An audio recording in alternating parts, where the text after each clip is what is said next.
I didn't even think of myself like as a refugee until like I was asked to do this. And one of my colleagues was like, yeah, I know your story. I think that you would be awesome for this. And I was like, I'm not sure if I'm like a refugee, because I always had this mental picture of a refugee being from like somewhere in like Africa and like really like gruesome, violent. But that was pretty much where we were. Like we were leaving our country, leaving everything behind to escape a very violent situation, to literally save our own lives. I think refugees, when you're escaping masses and murder masses, I think that that's like what a refugee is. When you're leaving everything behind, when you're starting a new life, I think that that's what a refugee is.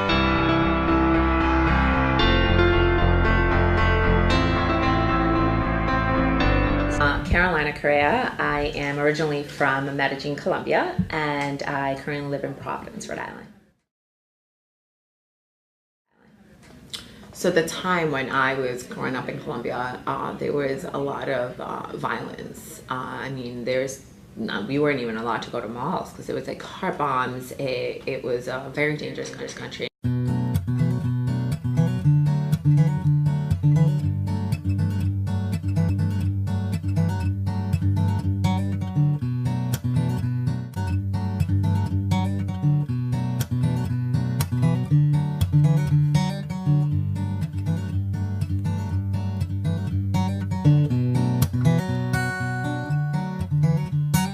The time they put a cap on my family, and they started murdering my entire dad's family, and then they started doing it to my mom's side of the family. And I think that that's when my mom decided that if we wanted to survive, we needed to, join a refugee program to be able to escape the violence that was going on in the early 90s and late 90s in Colombia.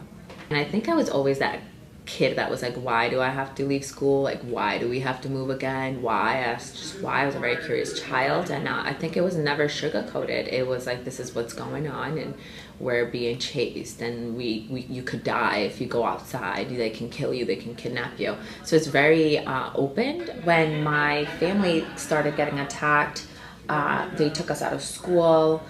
We actually moved every 3 months. We wouldn't be able to stay in a location. It was living in fear all the time. I think that at a very young age, you just constantly felt like they were gonna come into your house and either take your family or murder you. So I think it was a constant phase of not being sure if you were gonna make it to the next day, which, by the time that you're like 25, you figured you felt a lot of emotions. And I think that fear is probably the scariest, strongest emotion a human can feel. It's not as easy as people think it is. It's actually a little bit tough to get into some of these programs, especially in Colombia. At the time, America was really resilient about giving us refugee. They weren't taking Colombian refugees, so you would have a lot of internal refugees. You would have people who would just go to other cities and villages and try to survive there because they didn't have the means or resources to kind of escape the country. I went to a Boys and Girls Club, and I met mentors who literally believed in me more than I believed in myself. Like, they didn't just push me to learn the language, but they were like, you're not just learning the language, you're going to graduate valedictorian.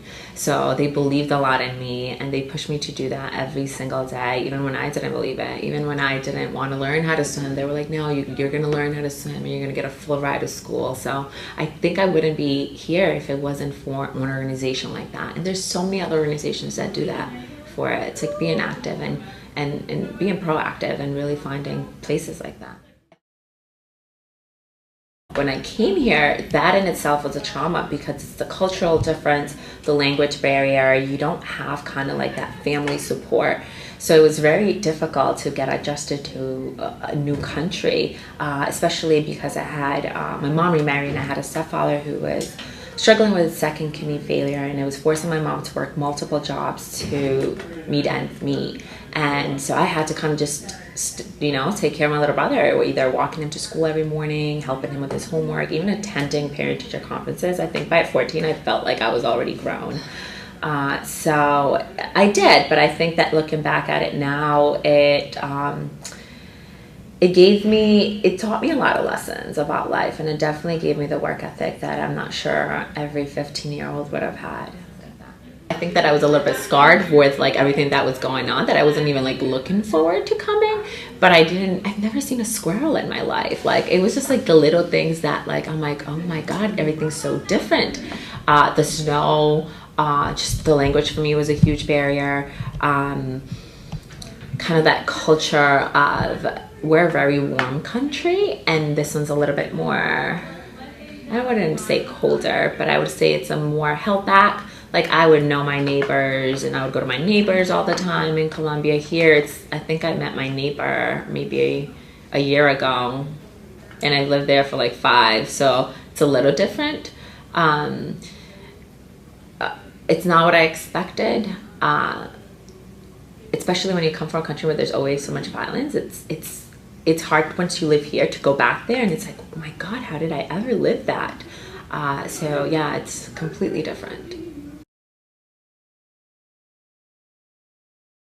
You do get a lot of kind of little nuances of, oh, I went to a very predominantly white school, and I would never forget, I was in a race with somebody, and they, you shake hands before you swim, you run, jump, and you race. And then when we got out, I actually won the race, and she's like, I didn't know Colombians could swim.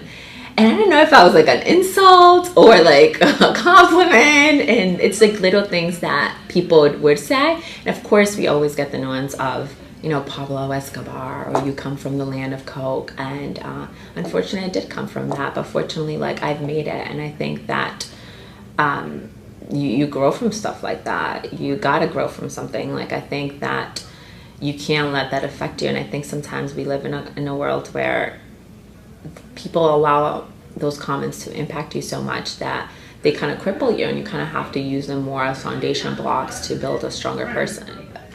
It was a blessing that I was able to leave, although I miss my country all the time, and I know that it was kind of like a plague. I just like, for 10 years, it was like this horrible place to be, but it was still your home.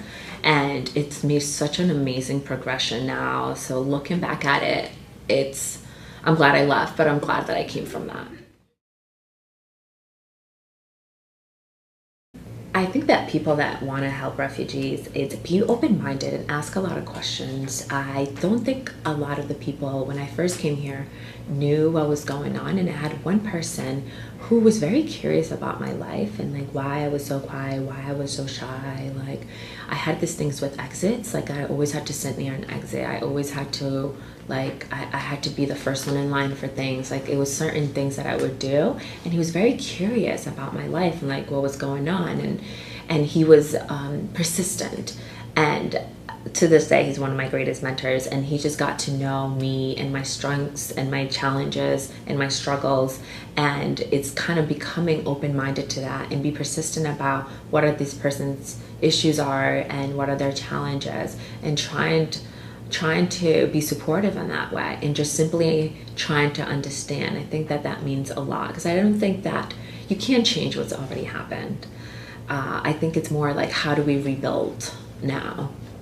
I think I always told myself, if I survive that, like, I can survive anything. Like, if I made it this far, I can't stop now. Like, you have to continue. Like, just make it worth it. So I think that's what I would tell them. I would tell them that just whatever you do, as cliche as it sounds, don't give up. I mean, this is the land of opportunities, and you just sometimes have to go out there and get those opportunities. It's not going to knock on your door. And sometimes, yeah, it sucks that we have a lot of barriers. It is a rough time, but I think that when you really sacrifice those first couple of years that you're here to really get on your feet, I think eventually it will be worth it. So do you think that you'll return to Colombia one day? Oh my God, absolutely. I actually recently went back, and seeing it grow so much, and like you have to have so much strength to go through what Colombia went through about 20 years ago and to what it is now. I mean, we just got nominated as most innovative city in the world. They hold the biggest parades, flower parades. They lowered their crime rate by 80%. You have phenomenal people there. So I think that you can't let situations ruin a country and ruin people and a culture. And I absolutely love to go back there. It inspires me just to see the strength of the nation. It gives me strength to continue and say, you know, like, they might have knocked it down a little bit, but we just gotta brush our shoulders off and continue on. So I absolutely would.